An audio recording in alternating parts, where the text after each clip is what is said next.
Welcome back to more Warhammer lore. In today's video we will be delving into the lore of the mighty Slann mage priest, Lord Mazdamundi. For more information on what a Slann is, and Lizardman culture in general, I suggest watching my previous Lizardman Society video, as I will be assuming you have a general knowledge of Lizardman culture if you are watching this video.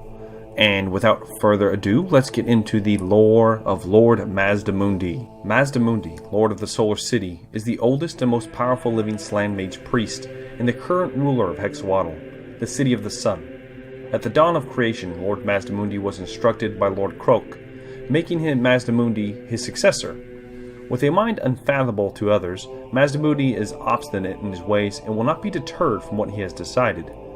After many interruptions of his contemplations, at last the great Mazdamundi has fully bestirred himself, shaking off the lethargy that has afflicted so many of his kind. In the last few centuries, he has become the most proactive of all the Slann. It is important to note that Mazdamundi is a second-generation Slann, meaning that he did not actually see the old ones himself, but learned much of what he needed to from Lord Croak, whom was a first-generation Slann, and had actually conversed, or at least made contact with, the celestial deities of the Lizardmen and creators of the many races of Warhammer world, the Old Ones. Just being an active Slann is not what sets Mazdamundi apart from the others of his kind, though being a Slann at all does set him up as a leader of the Lizardmen people, and his actions in the material world are what have distinguished him amongst the others of his kind. Now, you may be asking yourself, if Mazdamundi is a second-generation Slann, where are all the first-generation? And the answer to that is that they are simply dead. This happened during the Great Catastrophe, when the polar warp gates of the Old Ones collapsed and chaos flooded the world. During this time, every first-generation Slann, and the majority of even the second-generation Slann, were killed in battle, trying to hold the forces of chaos at bay, which finally came to an end with the enactment of the Great Vortex by Cadavo Dragon Tamer of the High Elves. Now, it is important to note that some of the first generation, particularly Lord Croak, are technically still around. While their bodies were in fact killed, their spirit was so strong that some of them were capable of hanging around after death and possessing their former corpses, which the Lizardmen essentially embalmed and turned into kind of mummies. But we are starting to stray off topic here, so let's get back to Lord Mazdamundi and what makes him special. So he is the oldest surviving, breathing Slann mage priest, and therefore he was left with the task of helping to determine the path for the Lizardmen that they would take going forward to help the great plan come to fruition. In this effort, himself and the remaining Slann set about reconstructing their temple cities, starting with the great cities in Lustria. And during this construction they found the great plaques left behind by the Old Ones, and through their studies of these plaques, Mazdamundi and the remaining Slann hoped to determine the will of the Old Ones. Now, during this time, the Lizardmen became very isolated from the rest of the world and ceased to make contact with the lesser races, though they do keep an eye on great sources of power and the influence of chaos in the world in general. Now, to aid in their study of the Great Plan, the Slann essentially go into a kind of trance to help them focus on the Great Plan and the fonts of knowledge they have collected. These trances can last centuries, and in fact, Mazdamundi was in one of these deep sleeps in his home city of Hexawatl when he was finally roused to action by the outside world. At this point in time, the Dark Elves started exploring the southern borders, which brought them into Lustria, and they began attacking and looting temple cities. This went for quite some time until it became apparent the Dark Elves were not going to stop anytime soon, and so Mazdamundi, being the furthest and closest city to Nagaroth, was forced to act. In a feat of magical prowess not seen regularly, the great Lord Mazdamundi gave life to the mountain range that separated Lustria from Nagaroth, which would come to be known as the Gregorians, which then crushed and impeded any invaded forces coming from the north. Having stopped the majority of the Dark Elf threat, he then returned to his city and went back into his trance. Now, I want to reiterate that he literally brought a mountain range to life. That's just showing you how powerful of a being he's supposed to be, in the lore at least. Now, it's not practical for him to be that on the tabletop or even in the Total War video games, but from a lore perspective, he is the epitome of what a mage is capable of doing. Now, during this time, many races came and went from Lustria, but some of the newest were men. starting with Los Ericsson of the Norskins, establishing Skeggi, one of the few permanent human settlements in Lustria, and was followed by Marco Colombo of Astalia, I do believe in the discovery of the New World. Well, much like our own history, Colombo gets the credit, despite there being evidence of the contrary, plus the fact that the elves discovered the continent centuries ago, but those are minor details. But with the discovery of the New World came the prospect of treasure hunting, an opportunity for men the world around to change their life through the plunder of riches from the ruined temple cities of the once lustrous Lizardman Empire.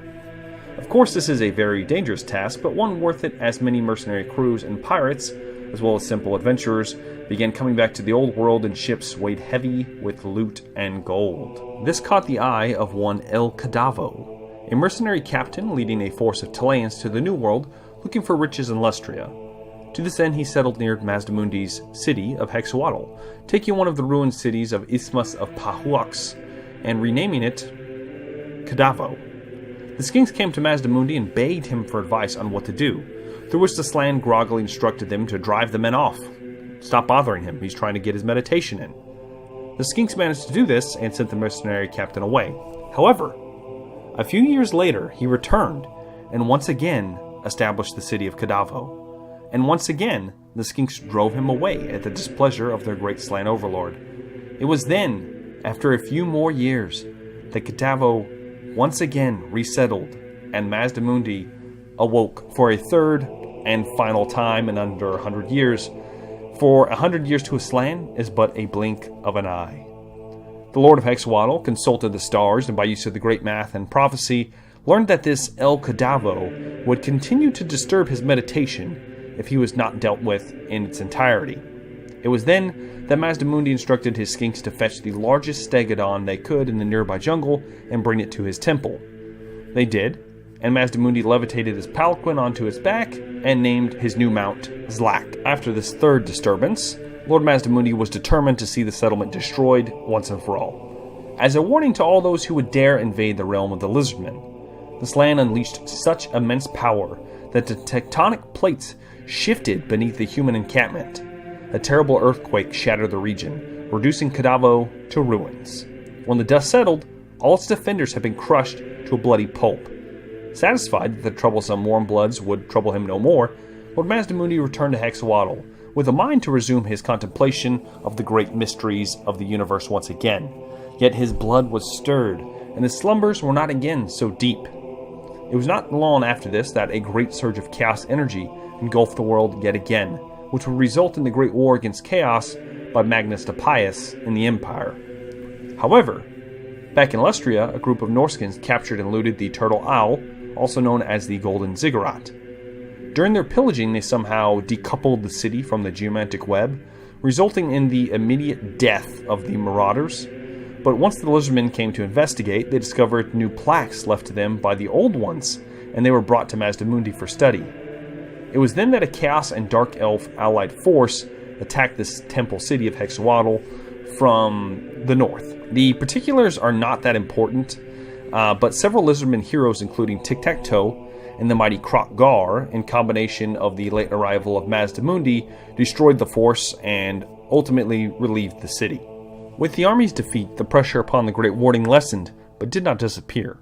The Slann reasoned that Vashnar, who was the leader of said army, had taken advantage of an upsurge in the power of chaos, and that others would follow in his wake.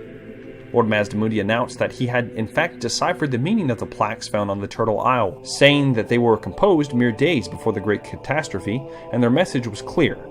They stated that the Great Plan could not proceed until all the corruption elements that were sure to be introduced by the looming disaster were all eliminated. Foremost amongst these would be the followers of Chaos. All such creatures, the plaque claimed, must be expunged, and, as Lord Mazdamundi pointed out, anything less would be a failure of their duties to the old ones. The true power of chaos was stirring in the world once again, and the Lizardmen must rise to meet it.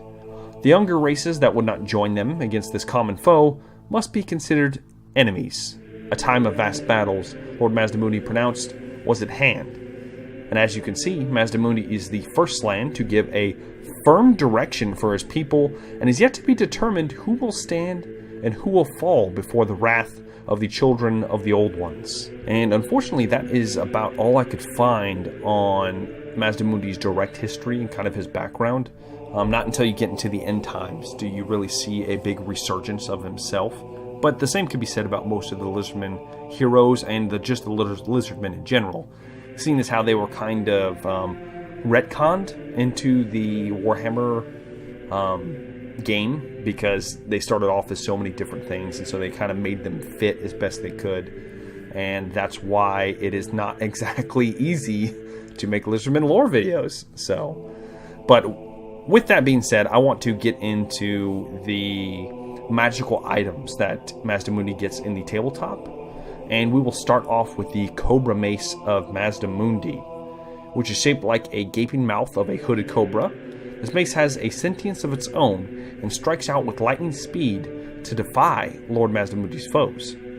It can be used to bite the magical weapons of Mazdamundi's foes. This basically translates that it can destroy magical items. Of course, we know that that doesn't happen in Warhammer, in Total War Warhammer, that is, but that's kind of the idea behind it. Then we move on to the Plaque of Tepec. Mazdamundi may use one of the sacred clay plaques of the Pyramid of Tepec in Hexawatl to counter an enemy spell. The plaque shatters into 1,000 shards upon its use. Basically, it's a one-time use dispel, which we don't do dispel in Total War Warhammer, so let's move on to the next one. The Plaque of Exolic, I think I'm pronouncing that right. Mazdamundi may also use one of these sacred clay plaques of the Pyramid of Exolic in Hexawatl in order to power one of his spells. The plaque crumbles to dust when used. Basically, it gives him more winds of magic, essentially, is what I would translate that to. Then there is the Ixti Grubs, which Mazdamundi always carries with him, a gourd containing a handful of dried Ixti Grubs. These are very potent magical grubs which absorb raw magical power from the ground. When the Mage Lord eats the grubs, he gains the magical energy contained within them. He has to eat the whole gourd full of grubs to gain a significant effect on his own magical powers. Essentially, he eats these grubs, which is super gross, but he is a toad after all, and it will give him just a drastic boost in his winds of magic, essentially. And then he has so many magical items, so his next one, the Egg of Quango. Mazdamundi possesses the last remaining egg of the mysterious Quango. This is a relic from the time of the Old Ones, which was found in a secret chamber during the rebuilding of the Great Pyramid Temple of Pahuax. Until that time, only the name of the creature was known, and its existence was mere legend. No one knows exactly what will hatch out of the egg. The egg, however, shows no sign of hatching on its own, and has been dormant for millennia. And in the tabletop, essentially, the egg, when it hatches, it can do all kinds of things. It could damage somebody, it could do nothing. It's very mysterious and kind of random, and there's not much on the actual what a Quango is. I think it is some kind of feathered serpent is what I gathered, and that's about all I could actually find on the Quango itself, so I'm not quite sure why this was important enough to actually put in the tabletop, but I don't know. If you know better, be sure to leave them in the comments, because I have no idea why this was even a thing. And his last and final magical item is the Sunburst Standard of Hexawatl. The standard depicts the sun with a Slann stylized face. It is believed to be Chotek, not to be confused with Sotek, who was one of the Old Ones and patron god of Hexawatl, within which city he is considered superior in the hierarchy of gods to Sotek, which I just mentioned. Chotek is believed to be in the sun, or like the sun in his power. The golden totem inspires nearby warriors whilst blinding their foes with its brilliance. Unfortunately, out of all these items, only the Standard of Hexawatl and the Cobra Mace are items that Mazdamundi can actually acquire, though he does have access to Zlak as his Stegodon still, which does make him one of the most powerful spellcasters when mounted, and has a ridiculous melee defense and health pool, which is just enormous, allowing him to go toe-to-toe with some lords in melee that a spellcaster would normally never be able to. He also does have access to a special spell, being the Ruination of Cities, which is capable of doing massive damage to multiple units, and we kind of got an idea of that from what he did to Cadavo the City. It's kind of on par with that. And with that, I am actually closing out this lore video. It's a little bit shorter than some of the other ones, but that is all I could find on the mighty Lord Mazdamundi. hope that you learned something from this video, and I would like to say a big thank you once again to all of my loyal subscribers and newcomers alike. It means a lot to me that you enjoy the content, and don't be afraid to leave corrections down in the comment section if I missed something or got something wrong. It helps others get the right information, and it will help me not to make these mistakes in the future as well.